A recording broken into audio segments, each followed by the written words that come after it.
வாழ்க்கையில் யாரும் கஷ்டப்படாமல் வரவே முடியாது. இன்னைக்கு இருக்கிற இளைஞர்களுக்கு என்ன தெரியுமா பிரச்சனை? கஷ்டப்படாமல் ஜெயிக்கணும்னு நினைக்கிறீங்க. கஷ்டப்படுங்க, அவமானப்படுங்க, அசிங்கப்படுங்க. அப்பா வந்து அவ்வளோ ஸ்ட்ரிக்ட், அப்பா அவ்வளோ ஸ்ட்ரிக்ட்னு எல்லாரும் சொல்றீங்கல்ல. அப்பா மேல சில பேர்லாம் அப்பாவை, என்னுடைய நண்பர்கள்லாம் நான் ஸ்கூல் படிக்கிறப்ப காலேஜ் படிக்கிறப்ப பேசி கேட்டுருங்க. அப்பாவை அசிங்கமான வார்த்தைகளை சொல்லி திட்டுவாங்க. அந்த அளவில் தானே எனக்கு நிம்மதியே இல்லைம்பாங்க. ஆனா ஒன்று சொன்ன, அப்பா அவ்வளோ கொடூரமான ஆளா அவங்க முன்னாடி தெரிகிறார்ல. அவர் வேலை செய்யற இடத்துல போய் பாருங்க, ஒரு சாதாரண பியூனா இருப்பாரு, இல்ல ஒரு கடையில் ஒரு சாதாரண ஒரு டெக்ஸ்டைல் ஷாப்ல ஒரு சாதாரண சேல்ஸ்மேனா இருப்பாரு. உங்க அப்பா உங்களுக்கு பெரிய ஆளா இருப்பாரு, அங்க ரொம்ப ரொம்ப சாதாரணமான ஆளா இருப்பாரு. ஓனருக்கு செருப்படுத்து போடுறவரா இருப்பாரு, ஓனர் காரை தொடச்சு விடுறவரா இருப்பாரு, என்ன வேணா ஏன் கழிவறையை சுத்தப்படுத்துகிற தொழிலாளியா கூட இருப்பாரு. என்னை பொறுத்தவரைக்கும் யார் தெரியுமா உண்மையான தியாகி? தன்னுடைய குடும்பத்திற்காக, தன்னுடைய குழந்தைகளுக்காக, தன்னுடைய குழந்தைகளுடைய எதிர்காலத்திற்காக தன்னுடைய தன்மானத்தை அடகு வைத்து விட்டு ஒரு இடத்தில் வேலை செய்து அதற்கான வருமானத்தை வைத்து ஒரு குடும்பத்தை காப்பாற்றான் பாருங்க ஒரு ஆம்பளை, அவன் தான் தியாகி.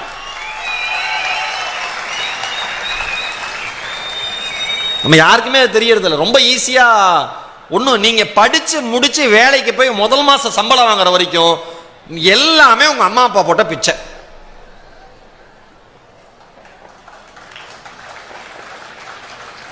முதல் மாசம் சம்பளம் வாங்கி அடுத்த நாள் நீங்க வாழ்ற வாழ்க்கை தான் உங்க காலில், உங்க சொந்த காலில் நீங்க நிக்கிறீங்க, நீங்க வாழ்றீங்கிறதுக்கு அர்த்தம். சார் நான் பிஇ படிச்சு முடிச்சிருக்கேன் சார், நான் எம்இ படிச்சு முடிச்சிருக்கேன் சார், சார் நான் எம்பிஏ படிச்சு முடிச்சிருக்கேன் சார், சார் நான் வந்து இப்போ வந்து குரூப் 1க்கு ப்ரிப்பேர் பண்றேன் சார். எல்லாம் பண்ணுப்பா. யார் காசு? அம்மா அப்பா காசு. யார் கொடுத்த அறிவு? இன்ஸ்டிடியூஷன் கொடுத்த அறிவு. எல்லாமே கடன், எல்லாமே கடன், எல்லா பக்கமும் கடன். இது திமிருக்கு குறைச்சலே கிடையாது நமக்கு.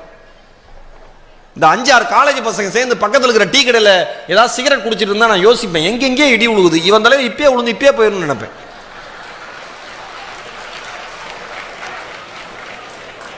இன்னைக்கு பெருமையா போச்சு. இன்னைக்கு இருக்கிற ஜெனரேஷனுக்கு குடிக்கிறேன், தம் அடிக்கிறேன்னு சொன்னா அதெல்லாம் பெருமை. மச்சான் இந்த பாட்டியில் போண்டா, குடிச்சண்டா, தம் அடிச்சண்டா அப்படின்னா பெருமை. என்ன பெருமை? அடிச்சு தோலை உரிக்கணும் எல்லாரையும். ஒன்னு சொல்லவா?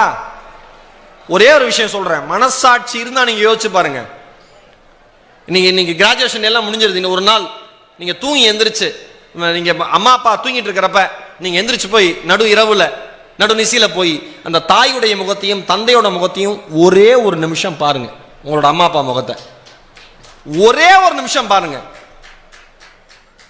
வாழ்க்கையில மொத்தத்தையும், வாழ்க்கை மொத்தத்தையும் உங்களுக்கு கொடுத்துட்டு எப்படியாவது என் பையன் முன்னேறிடுவான், கடைசி காலத்தில் உட்கார வச்சு 2 வாய் சோறு போடுவாங்கிற சின்ன ஆசையோடு அந்த 2 ஜீவன்களும் படுத்திருக்கிற அந்த விதத்தை பார்த்தீங்கன்னா வாழ்க்கையில் எந்த தப்பும் பண்ணணும்னு உங்களுக்கு தோணாது. எனக்கெல்லாம் வெறி நண்பா, வெறி. எங்கள் அம்மா காது கேட்காது. உலகம் முழுக்க ஈரோடு மகேஷோட பேச்சை கேட்டு சிரிக்கிறாங்க. ஈரோடு மகேஷ் பேசுனா கை தட்டுறாங்க. ஈரோடு மகேஷனுடைய தமிழ் உச்சரிப்பு அவ்வளோ அழகா இருக்கும். அவர் பேசுற தமிழ் கேட்கவே இனிமையா இருக்கும். அவ்வளோ செய்யுள் தெரியும், அவ்வளோ இது தெரியும். எல்லாருமே எல்லாம் சொல்லுவாங்க. உலகம் முழுக்க வருஷத்துக்கு 40 உலக நாடுகளுக்கு பயணம் போறேன். டிவி இண்டஸ்ட்ரியில அதிகமா ஜிஎஸ்டி கட்டுற ஒரே ஆள் நான் தான். பெருமையா திமுறா சொல்லுவேன், தமிழ் படிச்சுட்டு. இன்கம் டாக்ஸ் நோட்டீஸே வந்துடும் வீட்டுக்கு. அங்க போய் பார்த்தா அங்கேயும் நம்ம ரசிகர்கள் தான். என்னப்பா சார் அப்படின்ட்டு அங்க ஒரு 1/2 மணி நேரம் பேசிட்டு கட்டிடுறேன் சார்ன்ட்டு வருவேன். அம்மா காது கேட்காது. சொந்தக்காரங்களாம் அவ்வளோ கிண்டல் பண்ணுவாங்க, இந்த குடும்பம்லாம் அவ்வளோ சிறப்பாக வராது அது இதுன்னு சொல்லிட்டு. அப்பா அதோட அர்த்தம்லாம் எனக்கு புரியல. வளர வளர அவர்கள் பேசின வார்த்தைகளுடைய வீரியும் வலியும் எனக்கும் இன்னொன்று மனசில் இருக்கு. எங்கள் அம்மா எதை பற்றியும் கவலைப்பட்டதில்லை. என்னை வந்து விகடனில் கேட்டாங்க, ஆனந்த விகடன் பத்திரிகையில், யார் உங்களுடைய ரோல் மாடல்னு கேட்டப்போ நான் அம்மான்னு சொன்னேன். ஏன் அப்படின்னா, தன் குழந்தைக்கு தனக்கு காது கேட்காதுங்கிற குறை தெரியக்கூடாதுங்கிறதுக்காகவே எனக்கு நினைவு தெரிஞ்சு ரொம்ப வருஷம் கழிச்சு தான் அம்மாவுக்கு காது கேட்காதுங்கிறது எனக்கு தெரியும். அவ்வளோ ஸ்மார்ட்டாக பிஹேவ் பண்ணுவாங்க. நானும் ரவுடி தான் படத்தில் நயன்தாரா மேடம் லிப் ரீடிங் பண்ணி கண்டு பேசுவாங்கல்ல, எங்கள் அம்மா 1000 நயன்தாரா.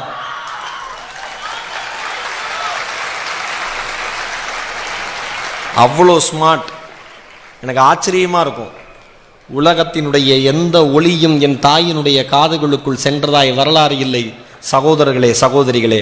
ஆனால் அவர் வளர்த்த பிள்ளை ஈரோடு மகேஷனுடைய ஒளி இந்த உலகம் முழுவதும் கேட்டுக்கொண்டிருக்கிறது என்பது ஒரு தாயினுடைய தைரியத்திற்கு கிடைத்த பாராட்டு.